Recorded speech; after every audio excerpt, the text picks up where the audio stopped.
We've got basketball, 2 games against the Warriors, and then we've got drama with everything going on in Golden State. Which one should we start with, guys? Why not both?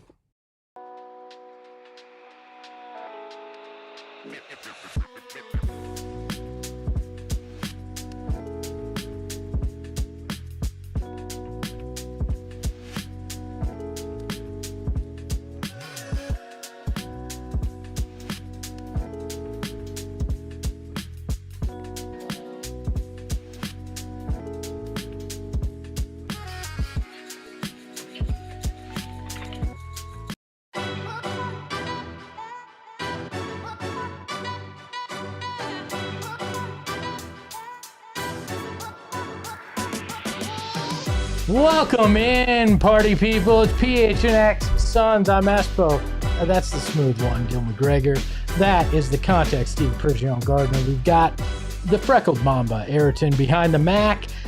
And we are brought to you by our friends at Bet365. Download the Bet365 app and use that promo code PHNX. Deposit $10 and place a bet for $5 to get $150 in bonus bets. Must be 21 and over, physically located in Arizona. If you or someone you know has a gambling problem and wants help, call 1-800-NEXT-STEP. Text NEXT-STEP to 53342 or visit problemgambling.az.gov. And I will tell you, that's if you have a gambling problem, not if you're having problem making your picks. I called for a pregame show. Yeah, distinction. Important distinction. They could not help me on that front. Kara, you made it on time. Your suspension has been revoked.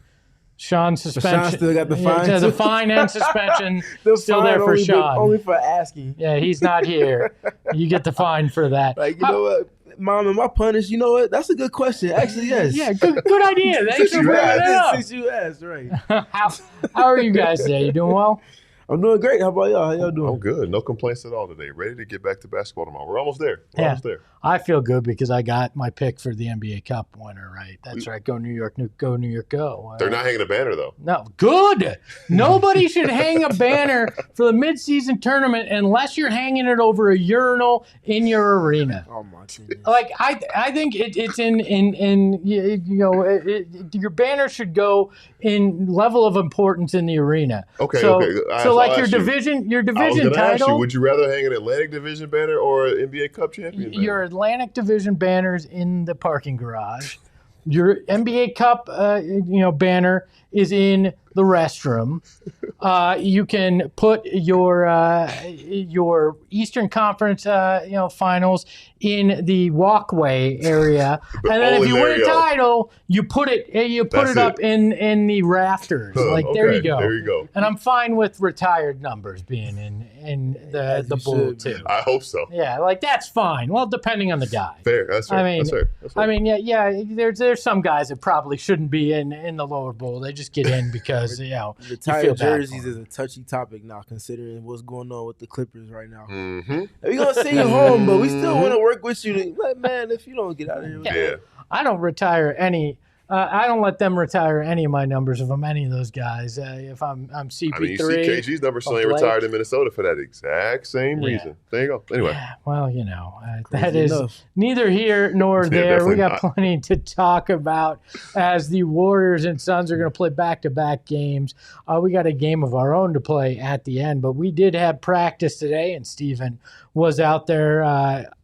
Before we get to your overall basketball thoughts from practice, we do need to address some shenanigans. Obviously, Dylan Brooks was asked about the last 2-minute report because it's the first time everybody got to talk to him, and this is what he had to say about the refs and LeBron. Oh, that's just me and him. He got words to say. You can see the whole game. He got words to say to me. That's out of my character and out of me. So I'm just letting him know. I'm just letting him know. Let him know. Out of my character, out of me. I just let it be known. I did also find it interesting. We didn't have it in that clip, but he talked about how if I put my foot out there, that should have been an offensive foul on me, not no call. So why? All sorts of great points being made by Dylan Brooks. Self-awareness. Yeah. Self-awareness. Yeah, he's never been one to duck the not knowing what I was doing, throwing the stone and hiding my hand. He's never been one of those people. So I appreciate somebody that wears those villain qualities outwardly. Yeah, I mean that's the best way to put it. Like he knows. He said he knows out of my character. He knows what his character is. He knows what he's doing. I mean, he has been the Suns' second best player this season. We know what LeBron has been for this Lakers franchise in the NBA, and he knows that getting him off his game, what that does for the Lakers team. And there's a reason that the Suns were able to come back into the game. LeBron was a little off his game because he was annoyed. He was bothered by some of the antics. So I get it. It was calculated. He also acknowledges the special treatment that certain teams and players receives in the form of calls and and texts and so that was fun as well. My former lawyer, so says Jay, sorry I had to fire you, the husband-wife law team represent me now, says Dylan Brooks pointing out the hypocrisy of the NBA. I'm all for it. I love the way he does it though, right? Yep. He's not coming straight out and saying this was X, Y, and Z, and it was fully thought out. Yeah. I mean, granted, I'm guessing if you had asked him directly after the game, and it would have been different. Sure, of course. But I mean, I do love that he's not afraid to make it clear without having to do anything that's going to get him suspended in that situation. That's what you call a veteran. He's been in this league for several years now. He understands when and what to say and what not to say, and we saw that there in real time. And his role is not new to him about having to answer to things via the media, but understanding how to leverage that game to get his point across without having to lose any means of the moolah. Yeah, we saw his former coach lost $25K, so it's smart to go about it the right way. Yeah, it couldn't be me. Yep. Yeah. Nope. Sure couldn't. So I'm gonna keep that cash right in the pocket. Yep. The tech is enough. Yeah. You're not about to get more past the text. No, that's it. I still think somebody else should be paying that for him because I don't think that's fair. But it is. So says Jay says I just died a little inside. I was paying you. You can pay me if you want to be my lawyer. That's the way it works now. All right. That's the game we're playing here. So. Let's get to some basketball. It's always, it's fun to talk the drama, but let's get to what we're really here for. What happened on the basketball side of practice today? There was a lot of conversations just about ways that they can continue to improve. And I asked Dylan in particular about how they can go about being better defensively. Now, before the clip that we have, the first half of that was him kind of saying that he wanted them to be even more physical and kind of make teams feel them more, sometimes without having to be physical, but when the opportunity presents itself, taking advantage of that. And my kind of follow-up was, because I assumed he would say that, how can you be more physical without committing more fouls? Because fouling has been an issue for them. They're one of the 5 or 6 teams that fouls most in the league right now. And this is what he had to say about that. Well, OKC or Houston? No, you get the mantra. You know, that was happening in Houston when I was there, and then you just get the mantra, and then they have to give in. I think it's what Jerry Sloan said. They can't call every single foul. So, you know, it'll take a couple of years, but we'll be in that same bracket where now we're in games where it's physical, and now the refs don't know what to call. And now we're going back and saying, are the refs any good? But we're just playing basketball. We're playing a physical game. We made so many rules on this offense and touching and this, that, and da-da-da-da. And now it's so hard for refs to even call anything or call everything. So I don't blame them old guys running around and trying to make calls because, shoot, we putting in new rules every single year, and so we don't know. They don't know what to call, what to call. So that's my point. That's my take on it. So it's funny because when I was asking the question, I was obviously had teams in mind. I didn't want to name drop teams. He did it for you. He looked at me trying to tiptoe around it and said, who, OKC, and then throws Houston in there on top of that. It's a very self-aware, very league-aware person, and then gets to the gist of what he had to say. I think it's true in him saying you have to kind of earn that, I guess, respect from officials, but not respect in terms of they're allowing you to do it. They're understanding that what you're doing is what you do. And because it is what you do, they literally can't call it every time because the game will be 6 hours and there will be no players available. Right. And then the other part of it too is that, like, when you have an identity that's established, like Oklahoma City's has been for not just last season, but even the season before that, they were one of the better and more physical defensive teams. Just like players and coaches have scouting reports, officials do too.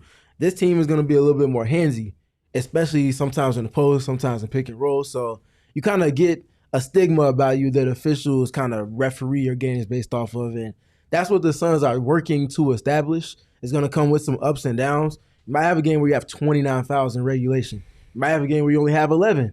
That's kind of the high variance at this moment. Yeah, I think it's interesting what he said, and like it takes years to build that type of, I guess, reputation or that respect from officiating crews, and that's just what they know coming into it, because this is a new regime. This is a new approach from this team and the way they're going to be physical defensively. And interesting to hear it from him as well, who started in Memphis and then goes to Houston for a few years, and now here they're trying to kind of earn that over time. And it is true, right? Over time, we talked about like that team that's annoying to play with. And it's little things like maybe holding you a little bit when the ref might not see it when you're trying to cut or come off a screen, or, bumping you, or the way that you box out, or whatever it is, these small little physical things that right now we're seeing get called over time. They can't call everything. But the other part of it too is, as they are calling everything, that's why it's important, the depth that this team has and the importance of these guys stepping up and playing beyond their roles. Because when somebody gets in foul trouble, when they're at full strength, guess what? It's a guy who's been in a big role coming in after him. So really interesting to look at it from both sides of it. I was a little offended. He said old guys. I'm pretty sure the crew chief was my age the other night. But the way, again, the way you say something matters, right? And the way he said that was with a sense of understanding, but a message. And I feel like when referees hear that, it's more receptive to understanding that it's not just these guys suck. It's, they have a hard job. There is a lot that can be called, and they just haven't learned things about our team and our identity. I feel like that goes a longer way than going scorched earth. They hear that, and then there's like this stigma, right? Yeah. It's the old, who was the ref with Chris Paul? Scott Foster. Scott Foster, right? Right. You say one thing or a few things, and it sticks forever. Right? Like, but you take that approach, and maybe it's a little bit more, oh, okay, I see what he means, and maybe they'll be a little bit more thoughtful in the approach as you go on, because coaches do this. They plant seeds for the next time you have that referee crew. Obviously, you're seeing that from Dylan here too. Yeah, just like coaches to players and players to coaches, both of those factions to officials have to treat them like humans. There's a relationship building element to that. Some teams are a lot more intentional about how they nurture those relationships. Are you suggesting like cash under the table? What are you? That's not what I'm suggesting. But look at how some guys talk to officials, putting hands on shoulders, rubbing guys on their lower back while they're walking with them up and down the court. Like, and this is me as a player. I used to do those things because at some point it's gonna work in your favor, whether people want to admit it or not. Just the human nature of it. That guy remembered my name, and last time I officiated his game was months ago. And then he said hi, called me by my name, like tapped me on my shoulder, asked me how my kids were, how my day was. That stuff adds up. You can like, it's the human part of it. It is what it is. Did you have Oppo research on each of the refs that you had in your games? Just remember people's names. That's all. For sure. The human part. Like if someone remembers your name, it's gonna stick. And now the next time you see them, maybe you might have a piece of candy in your pocket. You're like, hey, man, I got this. You want this? I remember you like Werther's Original. Yeah. Exactly. That's what in the form of a call at a meaningful moment in the game. It happens. Referees are humans too. Just as they're apt to making mistakes, they're also apt to remembering moments and kind of correcting things there. I'll say it's no coincidence that in the locker rooms before every game, the same way they got the game notes, they got the 4 refs headshots with their names right there to make sure you know before you run on the court. All right, we got this. Okay, cool. Memorize. Okay, I got it. I'm good. For sure. And you know that they like the Werther's Originals because they're old guys. So you know that's the also case. Very true. See, points were made. That's why Stephen is the kind of man he is. He just knows these details. What else did you hear out there at practice that stood out? We don't have this clip for the show. I talked to Dylan about his form of leadership and how he when was like the moment he realized that how he goes about the job is something that weighs on his team, that can rise the tides or that can kind of bring things down if he doesn't tend to it appropriately. And he basically said it kind of emanated from him understanding how to be a follower first. And I didn't ask a follow because we ran out of time, but I imagine some of that comes from him being spending time with, like you mentioned, with Memphis, having a Z-Bo around Into at that the end of grind that, era. the Yep. Michael Conley part. I think Mike was his vet in particular. So I haven't been around those guys, those qualities that they wore as a culture and how it was kind of synonymous with Memphis in that era and everything. He comes from that, but he said it started with him being a follower and then realizing, okay, I like to play a certain brand of basketball myself. People respond if I do X versus how I do Y, and understanding how to pull those levers appropriately. And then the other clip we have as well is when I spoke with Jordan Knott, we talked about it yesterday about some of the things they can be better with on offense. They're fourth in offensive rebound rate, but they're not as efficient scoring on those second chances that they earn. Asked him about that at practice today, and here is what he had to say. Some of the numbers are we got to get better there. We are getting the extra possessions. We're not being super efficient on that next possession. Partly, and in my opinion, is we're getting guards to rebound. It's not always just a 5 where you can get the offensive rebound, put it back. That's not kind of what we have. Obviously, Mark can, but again, also is a little undersized. But it's the same thing. You want to score early in the clock, even on the rebound, partly because you're closer to the rim. You still get a high value shot afterwards. Hopefully, you don't have to get into another trigger where you get another advantage, but try to get to the rim, try to get fouled, try to get an open 3. That's what we look for, but we definitely have to get better there. I feel like that's been a positive change where you get the offensive rebound and now it's 14 seconds on the shot clock. Do you feel like just for the league and the game that was a positive change? I think so. It's all about the pace of it, pace of play. I think sometimes we watch the college game and you're like, wait, what does it reset to? But yeah, all those things to speed up the style of play I think has been helpful. Yeah, that's an interesting point on that it resets the clock to only 14 because then there is a sense of urgency that you usually aren't getting into in that. So it's probably tougher to get into those specific sets. It's almost like you need a subsection of your offense for after offensive rebounds. And how do you get into that at that point? And that's a big area of improvement for this team that they can make along the margins. And like we were talking about the offense yesterday. And that's why I posed the question, because they're not a team that struggles on offense in terms of their numbers, but when they're creating second opportunities, like it's awesome to have that extra chance. What are you doing with it? And if you're, I'm not saying this is the exact number just off the top of my head though, if you're at like 42, 43% on extra opportunities, like that's okay, but you're not seeing as much of a return on the investment from your process of wanting to get those offensive rebounds. So I think that's a major margin of improvement that they can get. Naturally, having someone outside of Devin Booker who can just go win one-on-one in the form of Jalen Green when he returns would definitely help with that. But yeah, imagine 14 seconds, you grab an offensive rebound, like Jordan mentioned, is often their guards. So you have to circle around, get back to the perimeter. That's 4 to 6 seconds there. Is it ISO? Is it one pass? Can somebody go get a paint touch? The defense hasn't shifted. They're pretty much set. So unless there's a mismatch to attack from that, that gets hard to go up against. Yeah, intention and decisiveness, I think, is the fix for that. But also you have to kind of build habits of like, okay, 100%. If one of our bigs gets the board, can you go back up first? If you can't, who are you spraying it back out to? And where are those guys filling in at? And if it's a guard that gets it, how are we going to act? And like, how do you read and react and respond? And kind of having those pet spots, not necessarily a pet play you get to, because it's not time to set up and run a play. But what are the actions that you do, which is kind of weird to think about it like that. But in a lot of ways, it is an action to get into after that. So with time, it comes, I think, and obviously talking about it and acknowledging it is important. I would love to see like what the game plan is at practice. You understand, okay, we grab a lot of offensive rebounds, just like you work on your defense being at a disadvantage in practice to start a possession to kind of iron out those things, how you solve things. In the same way on offense, if you got a guy in a bad spot, how do we solve this without wasting time? Yeah. Like a drill where, let's just say Colin grabs an offensive rebound, circle around. What actions can we get into? Is it just a guard screen? Like stuff like that. I would love to see how they go about kind of manipulating that, because needless to say, Jordan is finding ways to make those margins an advantage for his team as often as possible. Yeah, and we've seen a lot of games, not a lot, but we've seen some games where they've outshot their opponent and still wind up More often than not. losing, right? Yeah. And this is why, because, maybe you have more misses so you get more offensive rebounds, but if you're not converting when you get those offensive rebounds, it's going to cause additional problems for you. What we just did is math, but we didn't use Specific numbers. Yeah. I mean, it was the math to the power of Yeah, it Joe. I was. mean, that's the way we do it.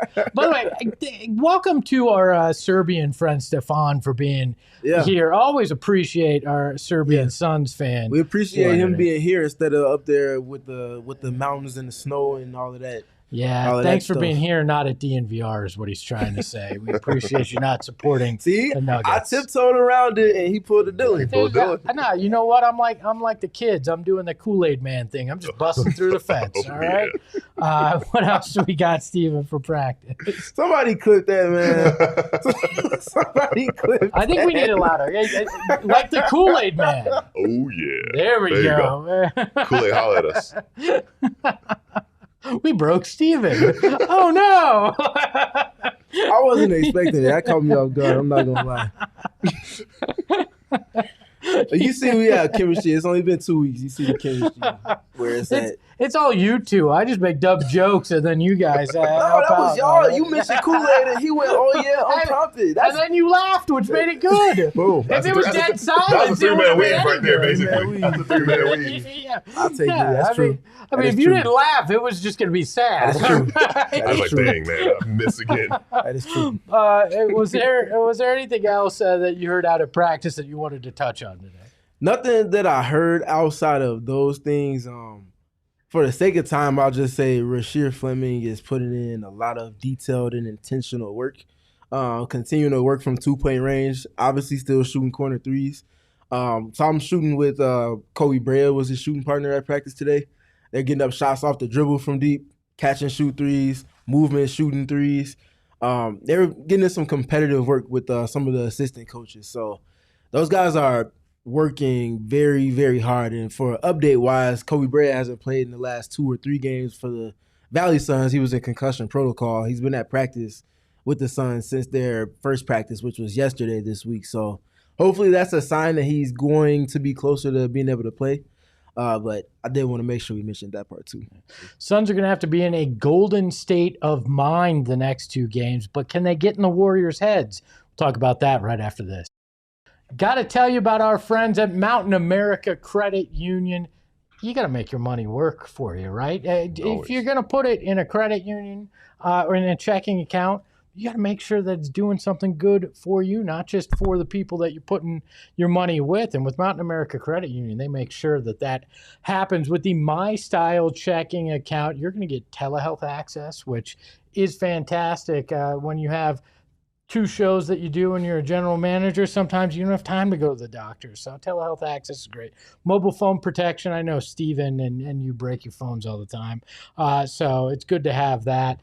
And then loan rate discounts. So when you go to look for that car, we're going to make sure you get that good deal on it, right, Gil? So you can sign up today. Make My Style your lifestyle by getting the My Lifestyle checking account at macu.com/Suns. You can get your debit card insured by NCUA. Terms, conditions, and exclusions apply. Loans on approved credit. And Circle K, I tell you about it every day. I stop there every morning, Gil. Every morning. Every single morning. I get my Coke Zero. I'm in alignment with them is what I'm trying to tell you. I get my Coke Zero there. I fill up my car. And if you're a member of the Inner Circle, you're going to save money on gas. I know it doesn't matter right now, but when you get one, it will. 25 cents off on your first 5 fill-ups, then 3 cents after that. Then you're going to hit the Freckle Mamba level. You're getting 5 cents off per gallon. But guess what? Tomorrow, what is that? December 18th. Is a fuel day. You're going to save 40 cents off per gallon if you become an Inner Circle member, plus great deals on Polar Pops, Frosters, and food. So why wouldn't you? It's for free. So join the Inner Circle today, like I said, for free by downloading the Circle K app. Terms and conditions apply like everything in life. At participating locations, visit CircleK.com for more details. Charles is so right. It does feel like it's been an off season the last few days without these games, but that comes to an end tomorrow with the first of 2 games against the Warriors. Obviously, the Warriors have been struggling. Steph has played great, 43 points per game the last 2. Just coming back from injury. Yeah, and they are still struggling to find their way. But what are we looking at this matchup with how close they are in the standings and how that'll likely be the case throughout the season. How important are these 2 games? It's funny you said it felt like the offseason. We're going from it feeling like the offseason to it feeling like the postseason, or it should feel like the postseason. Like, I know we kind of joke, and I said it kind of jokingly, but if the season ended today, this would be the 7-8 play-in tournament matchup. And obviously, hopefully, things change a little bit in the standings in the Western Conference right now. But, you know, it's never too soon to start thinking about the teams that are around you. We've talked about tiers in the Western Conference so much. We've talked about the desperation that the Warriors are going to be playing with because things are in a downward spiral for them. And this is it's an opportunity for the Suns to come back refreshed, come back, especially after a performance on Sunday that was uncharacteristic for probably 30, 35 of those minutes of that game, to really right those wrongs and have an opportunity to kind of reset the slate for the first of 2 games against an opponent who you're probably going to be looking back and forth at in the standings throughout the season. Yeah, we talked about it last week when we were essentially tiering the Western Conference. You have your top 3 teams, obviously Oklahoma City, gap, another gap, then Denver, and maybe 1 gap or a half gap between Denver and Houston. Now, the standings are a little more misaligned from that since those games to now, but I think that's the top 3. Underneath those 3 is San Antonio with the Lakers and Minnesota. Mm-hmm. The Suns are 1-1 against the Lakers. They're 2-0 against San Antonio, and they're 2-0, against Minnesota. Yep. That's what you want if you're trying to work your way up and figure out where you're at. Now, that next tier of teams, directly aligned with them is the Golden State Warriors. You want to be able to have that leverage, that competitive advantage off of the record, for one, just for tiebreaker purposes, but for confidence purposes too, because it's not easy to just go and beat a Steph Curry-led team. Nope. It's going to take work to guard him offensively, but I think the Jekyll and Hyde part is that their defense is what their true team's calling card is. We got some numbers for you soon, but I think that's where the test is going to be at. Yeah, I want to see the road game is, I think, the biggest test. I want to see them go in to hostile territory. And we know, even when the Warriors aren't great, that the Chase Center is a difficult place to play. It's not the Oracle, but it's still a difficult place to play. And that game, I think, will be a huge barometer. But I think you need to take both of these games, because if you lose both, all of a sudden the Warriors are ahead of you in the standings. If you split, it does not help you with the tiebreaker, and it keeps them right there on your heels in terms of the standings. I get it. It's middle of December. I was making fun of us looking at the standings in November. But the reality is, when you're bunched this close and you've had so many Western Conference games in the front half of your schedule, it does wind up mattering towards the end because of those tiebreakers. So these are 2 extremely important games. But my biggest question is, looking at this Warriors team, are they actually a bad team, or are they a good team that's struggling? And Steven, I know you put together some stats with the help of Ayrton that we want to take a look at here. Yeah, so starting to look at the Warriors just comprehensively this season, not so Golden State is what I kind of dubbed it, because the return on numbers isn't the most it doesn't come with that reverence that you think of when you're thinking of the Golden State of Golden State. So right now they're 13-14, obviously 8th in the West. They're a game and a half behind the Suns. 114.2 offensive rating, non-garbage time, 97.7 in the half court. Those are both okay. They're spending 80.5% of their possessions in the half court. That's a very, very slow, arduous offense, kind of similar to how Denver plays and a little bit how Houston plays. You might want to force them in the half court, but they're very comfortable there. And then the other side, like we talked about, the defense. 113.1 off or defensive rating, non-garbage time minutes. I think that's 6th in the Western Conference, and then they're also at 94.0 points allowed per 100 possessions in the half court. So they're a team that really gets after it on defense. They're very physical. They have some of what Dylan Brooks spoke about, where team officials know they guard a certain way, and they're given some leeway with some of the things they like to do, largely because the guy that they have is an all-time great in Draymond Green. But they also have some other guys that are very crafty, including Steph, with being physical to the legal limit, but finding ways to gain an advantage off of it. Yeah, a lot of the tenets and the numbers kind of reflect a team who, and it's funny, people love to make fun and dunk on the Clippers. This is not a young Warriors team No. by Unction- any unction number it's two. unction number 2. They could be referees. They're so old. Yeah, they could. They want to slow. And what do they want to do? Slow the it game down, down, yeah. just like the old guys Yeah, that are that's right. referees. That's Slow exactly down, what. slow down, slow Hold on, down. wait a second. Wait a minute.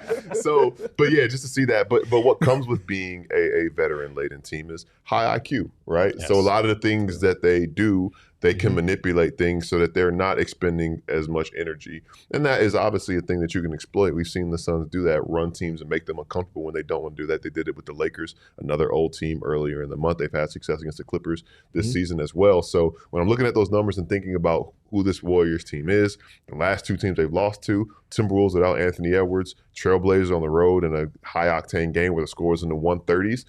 There's ways to make them uncomfortable. And obviously the armor is not as shiny as it once was when they kind of came out in 2014-15. It's been a decade since the Dynasty began. So the wear and tear is definitely showing. But again, when you have number 30 playing the way he's playing, averaging over 43 points in his last 2 games since injury, you always have to take that into account because he can go out and make 9 or 10 3-pointers. But there are ways to kind of win despite that, as we saw Trailblazers do earlier in the week. Are they a team kind of caught between 2 identities? Because you bring in Jimmy Butler, Yeah. you've got Draymond Green. That's obviously 2 guys that are very defensive oriented, guys that are good at mucking it up. You still have Steph. You have some of these young guys. Like I feel like they're struggling to figure out 100% who they are, and that's part of why they're sub 500 right now. I think there's some of that. I think the other part is the extracurriculars that they have going on because I don't think they're getting as much out of their lineup, out of their roster, out of their rotation as they could. They have somebody that could easily average 21, 22 points a game while also being another layer of defense that adds to everything that they're already elite with on that end of the floor. And they just don't have him in the rotation right now. So I feel like they're caught in limbo. I think it's not for a lack of talent. I think they just got a dark cloud over them that makes them not as golden right now. That's why I kind of felt like that was a clever way to bring up and kind of speak about them through that lens. But you brought up Steph. I love that Steven's trying to sell the not golden thing. He's like, look, I like it right now. I like it. It's good. You brought up your North Carolina brethren. Can we just appreciate this season that he's having? Yes, we need to. The team isn't playing the best right now. Some of it was also him being out for about a week and a half or 2 weeks with the quad injury? Right? Yeah, quad bruise. So him being out definitely is going to hurt a team that's already struggling to find their way comprehensively. But 29.6 on the season is his points average. He's shooting 60% from 2.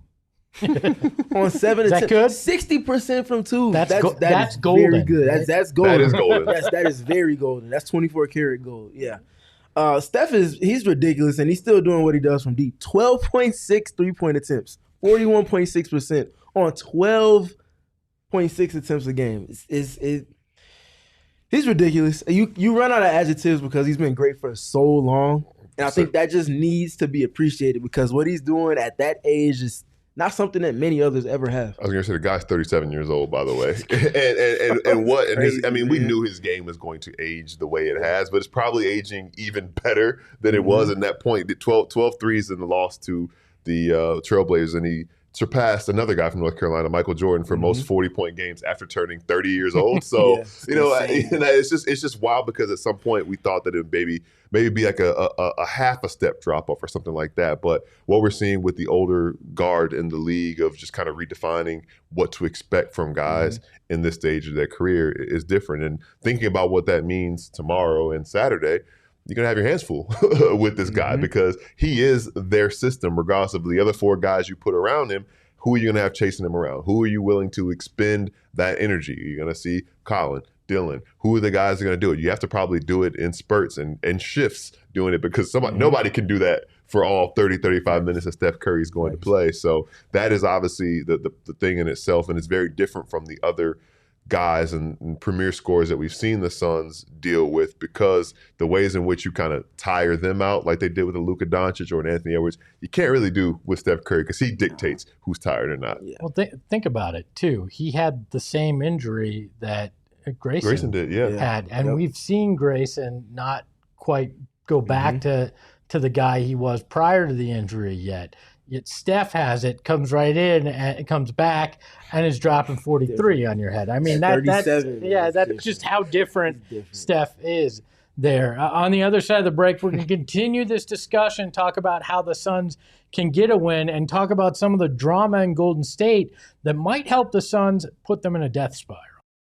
Here to tell you about Gila River Resorts and Casinos. Gil, it's almost like Steven isn't even here when we're doing this. That's weird. But Gila River Resorts and Casinos, that's probably where Steven is right now. Wouldn't blame him. He's probably enjoying one of their 4 locations in the Valley, but my favorite is Wild Horse Pass. That's where we do our events. You were out there Food's incredible. for the first time. Oh, the food is unbelievable, but it's not just that. You look at it and you've got 4,500 live table games and slots that you can play, the best sports book in all of Arizona. And then, Gil, if you were looking for a staycation, you can go there and enjoy one of the best resorts in the Valley at one of the best prices that you're going to get for a resort. So you're going to want to check that out as well. Plus, they have great concerts and comedy shows that they do out at Wild Horse Pass as well. So you're going to want to check it out. You do you, and Gil, you can do you too, at Gila River Resorts and Casinos. Visit playatgila.com for more details. And APS, if you're like me, use technology to make things easier. It's something that simplifies life. And with as crazy as the temperatures have been here, it was 80 like 2 days ago. It's going to be 60 something on Christmas. Who knows? It could be 110 by January 15th. And you don't know what to set your thermostat at, right? Because it's all over the place. Well, you need to get a smart thermostat. That's how you do it. I don't know if they can do that. Do you have one in your apartment? I need to figure it out. All right. Well, yeah, definitely look into it. We'll make sure our friends at APS take care of you, because you can save on energy costs, and everybody's about saving some money right now. And you can set your thermostat automatically wherever you are. Mine actually knows when I leave, so it sets it to my away temperature and then can sense when I'm back. It kicks it on. APS customers right now get a new thermostat, a smart thermostat, for as low as $0. I call that free. Visit aps.com/sale. Shipping, taxes not included. Other restrictions apply. Glad to see Steven got back really quick from Gila River Resorts and Casinos. Look at that. Glad to have you. Don't get defensive about it, though, all right? I'm not. But we can see what the Warriors doing defensively if you'd like. We can, but real quick before we get there, Bees, I would say instead of Bronze State, I would say Copper State. So the Copper State Warriors you can't do that. We got Kalia Copper right back there. That's greatness. Not the same. And we're the Copper State. Arizona's the Copper State. Well, how about the Tin State? I guess I told on myself then because I wasn't aware. Anyway, back on track with the show. I knew that sounded familiar for some reason. It sounded good, right? Yeah, it did. It really did. And then it didn't. Golden State in their defense, they're one of the better defensive teams in the league. So as we kind of take a look at some of their numbers on that end of the floor, we see exactly why. Tied for 7th in opponents' effective field goal percentage. They're 8th in stocks, so blocks and steals per game. They're one of the higher deflection teams and continue to be that, especially under some of the principles of Jerry Stackhouse on that end. As far as defending pick and rolls, they're one of the best in the league. They still can get even better, I think, if they bring back some of the pieces that helped them, Jonathan Kuminga in particular. But they're also one of the teams that switches significantly more than most teams at 28%. That's 9th in the league. They blitz as much as only 2 other teams in the league right now. So they're blitzing and pick and roll 7.9% of the time. Baltimore and wrong blitz. Yeah, wrong team. And then my team don't blitz enough. That's another topic, another sport. Last one though, free throw rate for opponents. Going back to what I spoke with Dylan Brooks about. They get the leeway, they defend, and they don't send their opponents to the line much. But it's not for a lack of activity or a lack of physicality. It's that reverence and officials understanding what they do, how they do it, and the guy that's leading their defense in Draymond Green. Gil, how do you think the Suns can respond to this defense in particular with how strong it is? What do you think they're going to need to do to kind of counter some of those strengths? I mean, one thing we talked about, and I know we'll talk a little more about the last meeting, but I saw Devin Booker at 38 in that game. So a lot of times it'll feel like the playoffs, right? When you play a very staunch, disciplined defense and they shut down your first and second option you're looking to, you got to have your guy just go be a guy. And like that's like super straightforward, and it's not that complex. But a lot of times when things break down, your number one option needs to go make plays. And we've seen Dylan Brooks do it as well. Late shot clock situations, finding the best possible shot, and also creating second opportunities. We've seen the Warriors struggle at times with teams that are aggressive on the offensive glass. We've seen guys like Ivica Zubac have their way on the offensive glass. So can Mark Williams be active on the glass? Can you gang rebound and pick which guards you're comfortable with crashing the offensive glass as well? So creating more opportunities for yourself, winning the hustle stats. And obviously the other one too is get out on the open floor. Make a team, an older team that runs out of lineup who's probably at an average age of over 30, and make them run if they don't want to run as much, and get some open opportunities in the open floor. And those are the ways that can kind of expose some cracks in the defense, or at least make that defense uncomfortable. Yeah. It's paint touches, man. Yeah. It's paint touches, because running your actions and they're switching and they have Draymond calling actions out before you can actually get into running it. Yeah. It's like going up against a brick wall. You're not going to win that matchup. Yep. So it's less about the plays, and it's much more about, can you just go win with your one-on-one matchups? Go get a paint touch. Also with that, though, talked about the blitzes, talked about Devin Booker having 38. Suns love to run pick and roll. Devin Booker, one of the highest volume pick and roll players in the league, with the Suns being, I think, third in pick and rolls per 100 possessions. That's your kind of formula. If they're giving double teams, make sure your process out of that is sharp. So if double teams coming to Devin Booker, is he making sharp reads? Is he playing with different cadences on the passes he's making? And what are guys doing outside of that? Yeah, you got to use that aggressiveness against them. Correct. Right? That's the key Correct. to it. Why don't we actually take a look at the stats from the last time these two teams faced off? We've got the by the numbers here, brought to you by our friends at Desert Financial. We'll throw them an extra bone here. Obviously, the Warriors won 118-107. We talked about Devin's game, but here's another example of they outshot the Warriors by 8, right? They had 91 attempts to 83, but the Warriors made more shots than them. And this is that offensive rebounding thing that we talked about, because you see on the boards, the Suns dominated. They had 46 boards to the Warriors 39. That's an area where you're going to have to improve and do it by tomorrow if you want to have an opportunity against this team to make the most of it. Because free throws, yeah, the Warriors had 4 more, but it really was only a 2-point difference there. And so this came down to second chance points and the fact that you didn't hit your threes as effective as the Warriors. Yeah. And I think, if I remember correctly, I didn't get a chance to go and rewatch that game before the pod today, but if I remember correctly, the Suns had pockets where they were leading things, and then the execution, true to the nature of that team and some of the guys at the top of it, they out-executed the Suns towards the end of it.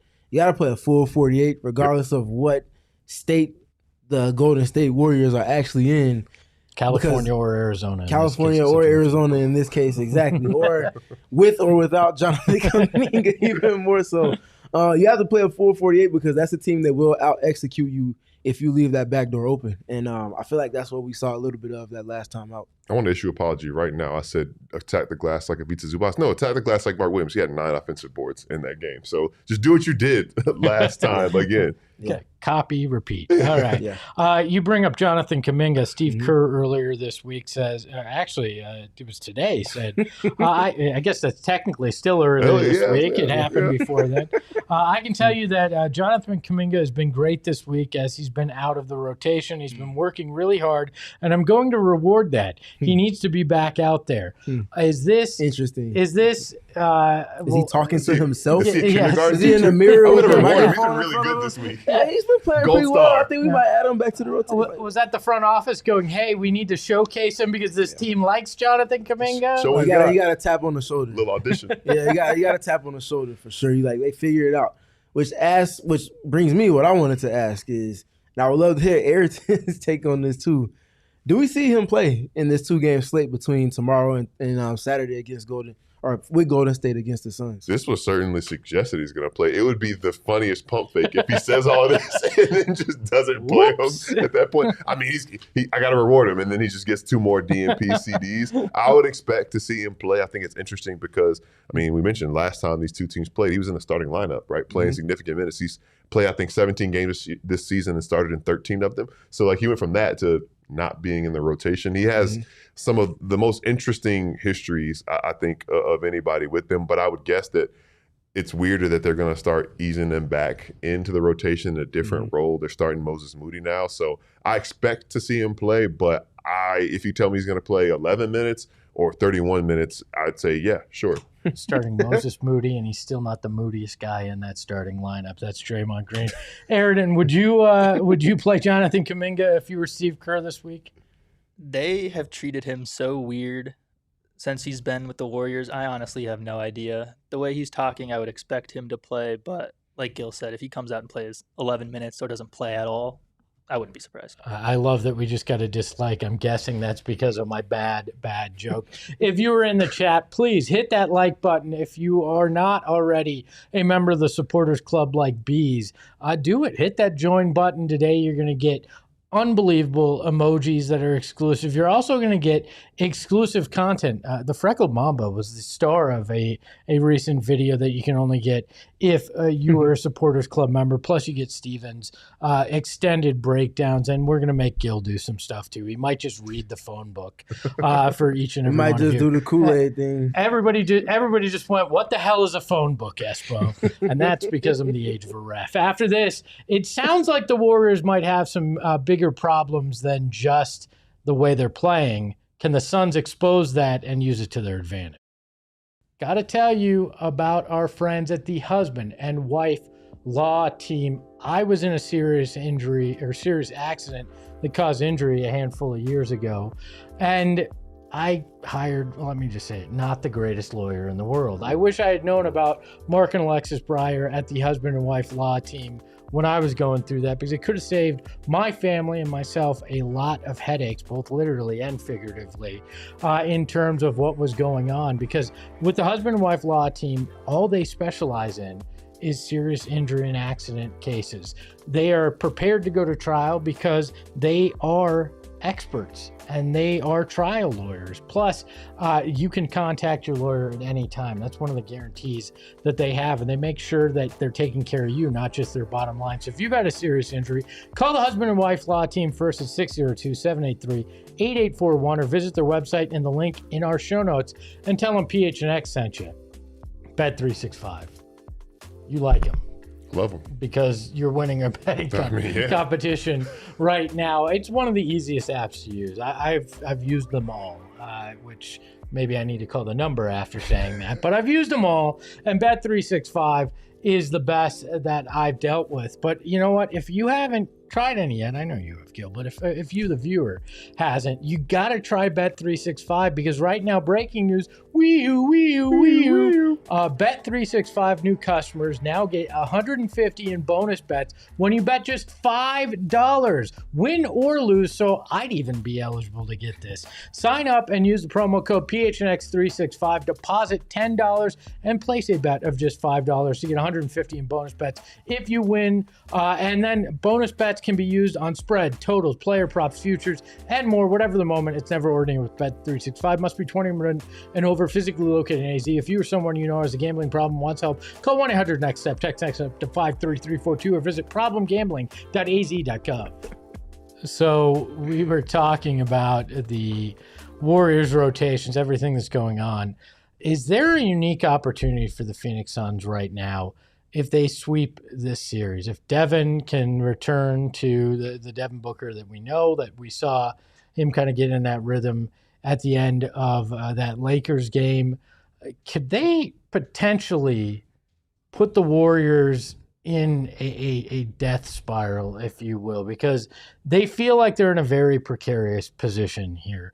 We know about their record, they're sub 500, but then you've got fans emailing Joe Lacob, and Joe Lacob responding within minutes, saying, you can't be as frustrated as me. I'm working on it. It's complicated. Style of play, coach's desires regarding players, league trends. Jimmy's not the problem. Joe, send from my iPhone, just so you're aware. To me, that screams a team that may be on the edge of dysfunction there when your owner is even coming out and doing that. 2 more losses and having it happen at the hands of the team right in front of them. Do you think the Suns could send a real message to the Warriors this weekend? I mean, we see like some real like cracks in the foundation right now. It seems like everybody is upset, right? You got Steve Kerr trying to explain himself that we just talked about, saying weird things about the rotation and acting like he's not the guy who sets the rotation, and saying that older guys are playing in front of rookies because they've earned it based on what they've done in the past. But it's like, well, if the rookie's better right now? You got the owner upset, the fans are upset, and the players are trying to just hold it all together. And to your point, 2 losses to a team who, coming into the year, you expect it to be much better than. Turns out you're right next to them in the standings. Actually, you're looking up at them right now. That could probably send things further spiraling. Does the front office make a rash decision and make a trade and move somebody and have to decide between some guys in the locker room? Does the locker room get more fractured? There are so many things at this type point and juncture of the season, or the juncture of where they are right now. I mean, they're 3.5 years removed from that miraculous title they won in 2022. And Steph is staying there. He's loyal there. He wants to win again. And this is not a championship roster. It's barely a playoff roster. So if they get sent spiraling again with 2 losses, I think it would do some pretty big damage to this team and this locker room and that fan base. Aaron, why you need to flag me down and make these kind of comments on air? He said awarding age like he's running a public high school varsity team. That's a quality line. That's great. Right there. Sorry, Steven. Yeah, go ahead. You mentioned the Devin Booker part to all of this. The games are very important. I'll go ahead and say these are must-win / gotta have it games for the Suns, for respect to the standings, respect to how close that team is to them, the need to have those tiebreakers, and the need for the Suns to get back in alignment with the team that they've shown to be, which is a team that's winning more often than not. Caught me off guard again. It's just a natural word. This is a part of my vocabulary. But the Devin Booker point, his last 10 games against the Warriors, he's averaging 29.7 points a game. 50% from the field generally. Specific to threes, 6 attempts, 34.4%. 8 free throw attempts a game on 94% in making those. And then as far as assists goes, he's averaging 7. So he's a player that clearly has the number and clearly has a feel for what it is that they want to try to do to him. So it's not going to be anything new under the sun, no pun intended.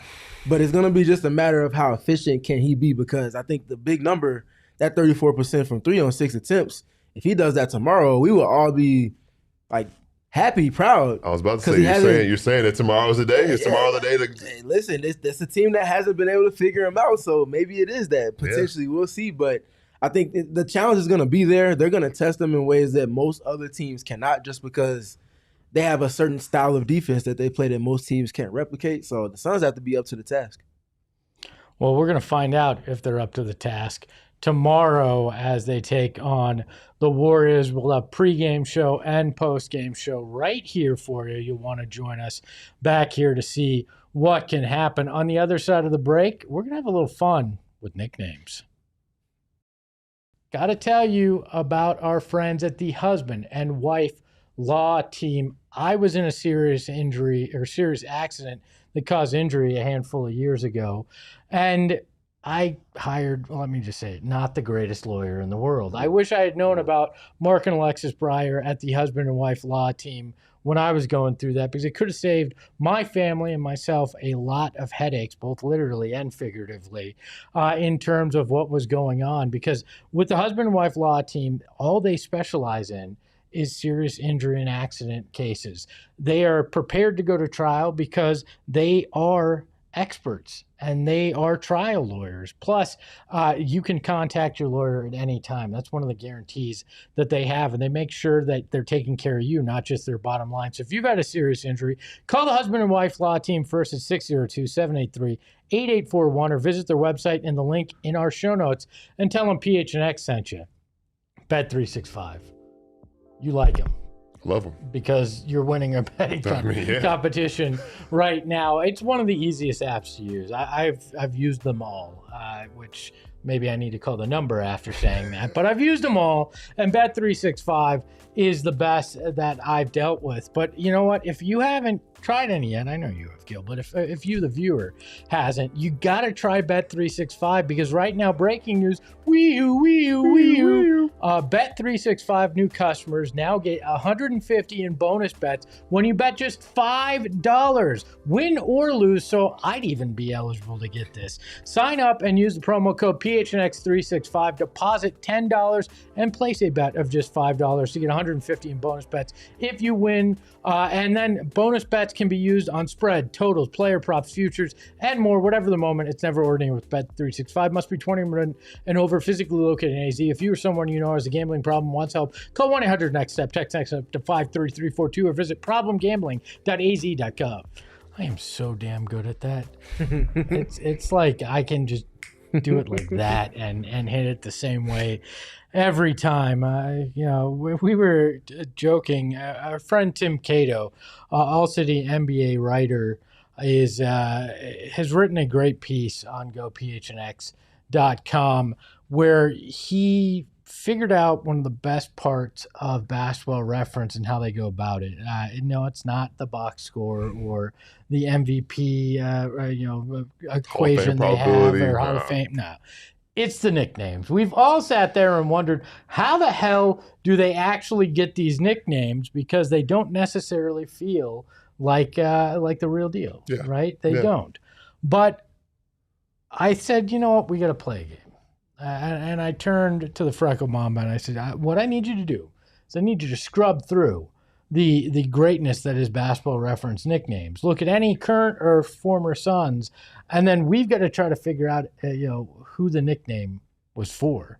Aaron, do you have this this list that you want to run by us? I do. And going off of Basketball Reference, as most of you know, they sometimes have multiple nicknames, and some of them are way easier than the others. So I'm going to start off with ones that are a little bit more difficult and then go to the easier ones only if they have multiple nicknames. So for this first person, he has one nickname. It's pretty easy. Start off with this one, the Dragon. Goran Dragic. I mean, it could go for Dragon Bender, but obviously it's Dragic's name. Yeah, nobody gave that guy a nickname. He wasn't around long enough. Naturally. You ever see there's a statue in Slovenia that's a dragon statue, and Goran and this rapper from Slovenia did an actual music video about Goran. I can't say I've seen that, but I'm missing out, obviously. Slovenian rap. If you're not a fan, you don't know music. Clearly. I was not aware. I'll have to find it. Drop the link. Yeah, we need to send us the link. Next up, Chicago's finest, Bulldog. Chicago's finest and Bulldog. What was the last name? Bulldog? That's Javon Carter. His nickname is the Bulldog. Yeah, it's Javon Carter. Javon Carter. Yeah, from the crib, from my hometown. Shout out Javon. Chicago's finest is a bold nickname to have. Indeed it is. Yeah, it is. I'm gonna bet that's not a real one. Because if you read this that article, was the Ayrton reference nickname for Javon Carter. That's not basketball. Okay. Nickname. Next up, we got a few of them. First, Bangers, Beast, Barbarian, Batman. I forgot. I know who this is because of Barbarian. Is that Robin? It is not. Pat Burke. No. Tony Batiste. I know who he this has is. one more, and this will give it away. Bainesy. Oh, Aaron Baines. Wow. Okay, that's who it is. Yes. And I think I know that because of the Twitter account, actually. Dang. So, yeah, it makes sense. All right, next up, Tuckwagon. PJ Tucker. PJ Tucker. I said PJ Tucker. Tuckwagon is not a nickname this guy ever had. We called him the Garbage Man here. What is the? I'm not even going to get into what the Tuckwagon sounds like. All right. Next up, we got some good ones in here. Pierre, the Big Secret, Big Daddy Wookie. Oh, it's the JaVale Great McGee. Adventure. It is JaVale McGee. Pierre is JaVale McGee. Yeah. Is that like his French alter ego? I think probably so. I don't know. Some of these nicknames sound like Ayrton reading a Be Calm super chat. Salute. Next up. Clap. Next up, we got G Money and Mr. Nice. Joe Green. No. Ooh, that's good though. G Money and Mr. Nice. Mr. Nice. Grant Hill. It is Grant Hill. Okay. Mr. Nice. Mr. Nice Mr. Nice gives makes it away. a lot of sense. Yeah. All right. Sure. Some funky ones over here. The Hobbit. Yo. Who was that? No, see, because you don't want to guess this wrong because now it's like it's so nah. Who was that? I'm not guessing.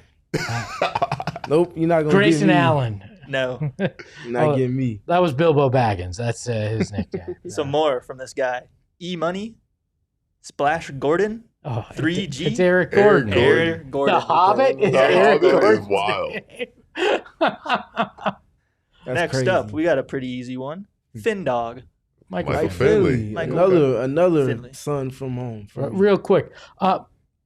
Kevin from Mesa, you are suspended as well, and we'll have to pay the same fine Sean did for getting here late. You don't even know what he did wrong. Sorry, continue. He was here. I felt like Kevin was here earlier. Though, He but said I guess here. not. No, Yeah, man, he's I'm just sorry. another He guy. just said here now. That's not- Aaron, what else? What other nicknames we got? All right, we got two more. Here's some nicknames for this guy. String Bean, Brittle, Praying Mantis, Inspector Go-Go Gadget, Mikael Bridges. Mikael Bridges. It is. Praying Mantis is one of those. I remember seeing on. I think his String basketball Bean's what it reference did for me. page. Yeah, String Bean makes String sense for sure. But String Bean, I thought about Sticks too. But Yeah. naturally, Yeah. String Bean, his name wouldn't be Sticks if it wasn't. All right. There was a guy on the summer league team nicknamed Jorts at one point. I can't remember who it was. That's but- insane. Yeah. Sorry, Aaron. rounding it out with the Boy Wonder. Oh, Paul Westphal. No, I forgot who this is. it's his only nickname on Basketball Reference. The Boy Boy Wonder. Wonder. This guy somebody with a boyish I charm. know who this is. I'm gonna be annoyed if I can't remember. I'm This one tapped. surprised me. Jalen LeCue. No. Love that. I love that. The Boy Wonder. Who is this? The boy. This is another one. It can be embarrassing if you guess the wrong guy. Like Yeah. insulting. Yeah, it could be. That's true. Boy I'll give Wonder. you guys some hints on this one. Is it Robin Lopez? No. Because it's Robin not is the Rolo. boy No. wonder. Not Robin. This guy played for the Suns in the late 80s, Okay, I didn't know this one then. No. and he is still a semi-big part of the franchise. Not a part of the franchise as a coach or front office member, but he's there. It's not said, is it? Is it No. Eddie? No, it's not. Eddie. He wears glasses. Rex Chapman. It is Mm, Rex Rex Chapman, Chapman. the Boy Okay. Wonder. Boy Wonder. Boy Okay. Wonder. Why would they give him the nickname of Robin from Batman? The Boy Wonder. God. Not I was a gonna good say nickname. what I expected to hear isn't like one of Chris Paul's. I think is the skate instructor or something like Yeah. that. So I was expecting to hear the skate instructor. And I feel like that one came from Kenny Smith over That on sound- that the sound- yeah. 3-letter network that they used to work with. Yeah. Where they were doing That sounds like a case. And the conductor came from who is it with Houston? One of Houston's legends that's on their Calvin Murphy? broadcast. Drexler. No. I think it was Clyde. I think it was Clyde. Clyde. I think it was Clyde. Yeah. Why did nobody call him the Ripper with that rip through? Like that was one of The his Ripper great was- moves. the Sweep Ripper some would be shorty. funny. Yeah, the Ripper Yeah. would be a great nickname. Aaron, do I have another ad break that we need to do here? Do we have one? No. Okay, well then that's good because Yeah, look at that. I didn't really want to go to one. So that is another edition of I almost said Southwest Bias in the books. No, it's PHNX Suns. It's another edition of PHNX Suns in the books. Thanks for being here. You can follow the smooth one, Gil McGregor, at Gil McGregor _. The underscore is there because it should be. We've got the context, Stephen Prigion Garner over there. You can follow him at Stephen PG3. The three's there because you know what, he can hit it from deep. We've got the freckled Mamba Ayrton back there because, well, he's got freckles and he can ball like hell. And you got Espo here because, again, I'm your favorite four-letter word. You can follow the show at PHNX _ Suns. The underscore's there because the NBA Cup will be there eventually. Put a but banner not- there too. No banner. No banner. No banner. We will be back tomorrow with our pre and post game show for Suns and Warriors. We'll talk to you then. We all silly like the mayor.